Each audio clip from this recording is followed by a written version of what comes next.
Alright, so just gonna assume you can hear me fine. Hi, I'm Henry. I'm making my first like proper game in Godot at the moment. It's a super cool like project. It's this idea I've had in the back of my mind for a minute now, and for the first time forever, I'm actually gonna freaking do something about it. The whole idea that I want for this game is essentially like a randomly generated, like dungeon crawler, like first-person shooter experience. Like if you played the Layer 8 of Ultra Kill, I feel like you'll very easily see where the inspiration of this came from. But essentially, um, it's like a procedurally generated dungeon that's generated on the fly, that is non-Euclidean, and you're just like belting through it, shooting guys, and then like navigating through non-Euclidean spaces.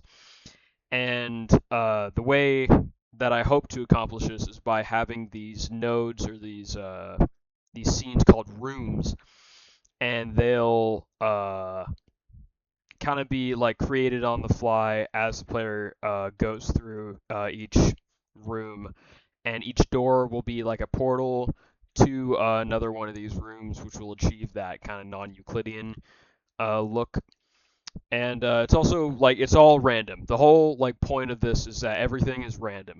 The guns the players are gonna have is random. The room generation is gonna be random. All the shit's gonna be very very random. So this is our little starting room. Here's our player. Yes, I'm using the Brachy's proto controller. Fuck, I can do whatever I want, man. I'm sick of writing player controllers anyway.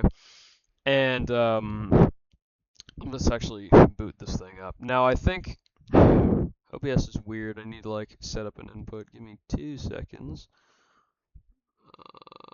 Why is it not capturing? Oh, here we go. Aha! Excellent. So we've got our game here. It is. Oh, where'd it go? There it is.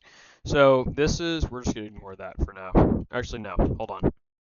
I want an example of a simple room that doesn't have the recursive shit. Here we go. So this is a simple like little room. All of these like rooms are again randomly generated. Their like lengths and heights are just like random inputs. I think there's like I made the minimum side length like 5 meters, I think, just because that's the height of the player, or no, that's the height of a door that a player can walk through plus a little extra, so it actually stays the same. And just any one of these walls can be one of three things. One is just regular old wall like this one. One can be a door wall, which is a wall that has which is meant to be a portal through it. And another one can be a hole wall. Fuck, patent pending. Um, and these hole walls are meant to lead into other rooms, or what I call sub rooms, that are like extensions of the main room. So this all seems pretty like all well and good until you get some subroom action. Because keep in mind, subrooms can also have subrooms, and those subrooms can have subrooms to infinity or the recursion limit.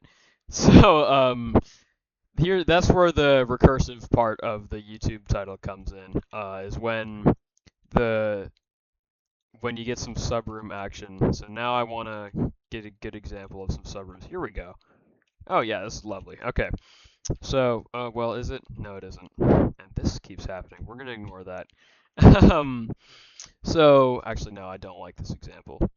You can see the random part of this. Here, this is better. So, each room like this can have a hole cut into it that leads to another room, and that room can have a hole cut into it that leads to another room.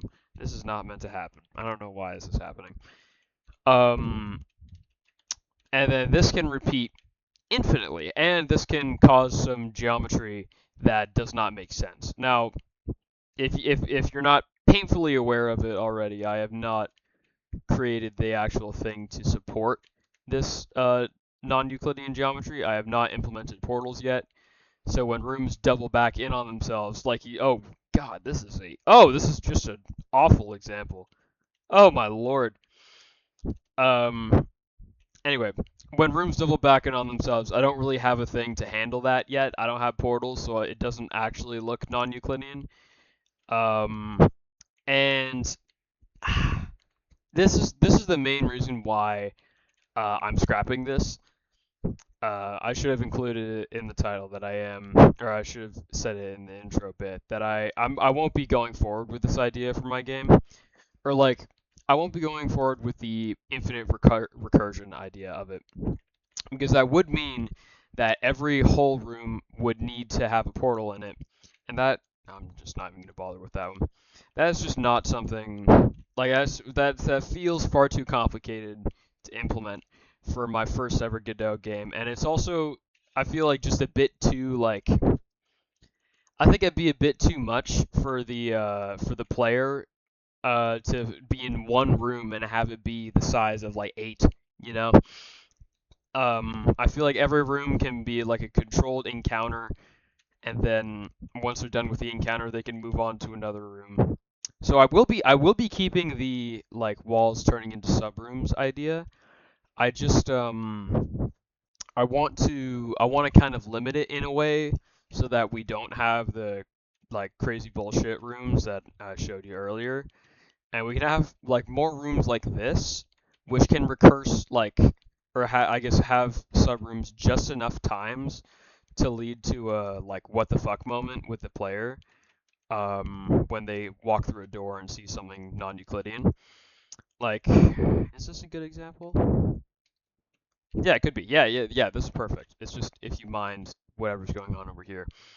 Like a player could be barreling through rooms, and it could come to a something like this. Like I guess there's a few too many recursions, but they'll be barreling through rooms, and they come to a door, and they open it, and it's to a completely new room, which obviously doesn't fit in that thing. I feel like I want to have it controlled in a sense that it can cause moments like that for the player. Like that would be awesome. That's the intended effect I'm going for right now.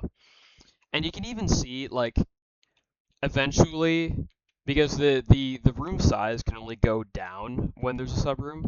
So you can see that these subrooms like eventually just reach that height limit of 5 meters, and all of them just kind of look like the same thing, you know.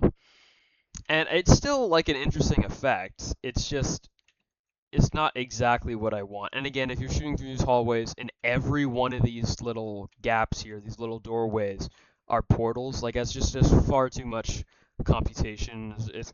I feel like it's a little too much. It's just a little too much. Portals alone are going to be a giant pain in the ass, and I don't want them mixing with enemy behavior. So I'll be scrapping this idea. I will definitely keep like I want to keep some sort of like stash of it somewhere in case this is an idea I want to go forward with. This is a beautiful example, by the way. This is wonderful. This is something. This is the kind of effect I want. This is a well, no it isn't. This shouldn't happen. I don't know why this is happening, but something like this is beautiful, really. So anyway, that's my game. I'll try and keep these devlogs going whenever I add something new. I believe my next step will be portals. So I'll keep updates up on that. What the freak? But I'm glad you enjoyed this. I don't think I'll share the code for this just because it's really bad. it's I'm self-conscious about my code. And I also just don't know how to use Git yet. That will be changed. I do not want a nightmare situation happening. I don't want to lose all my shit. I will learn how to use Git, but I don't know how to use it right now, so I don't even have a good way of sharing my code. What is this?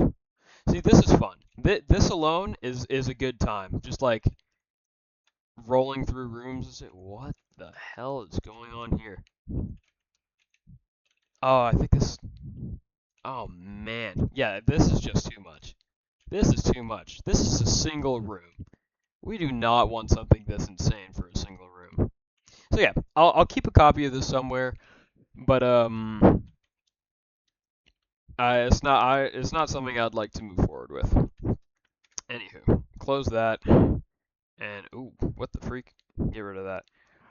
All right. That'll be it for today. Have a great day. Always remember to love yourself and pursue your passions, whatever the freak. And see ya. Bye bye.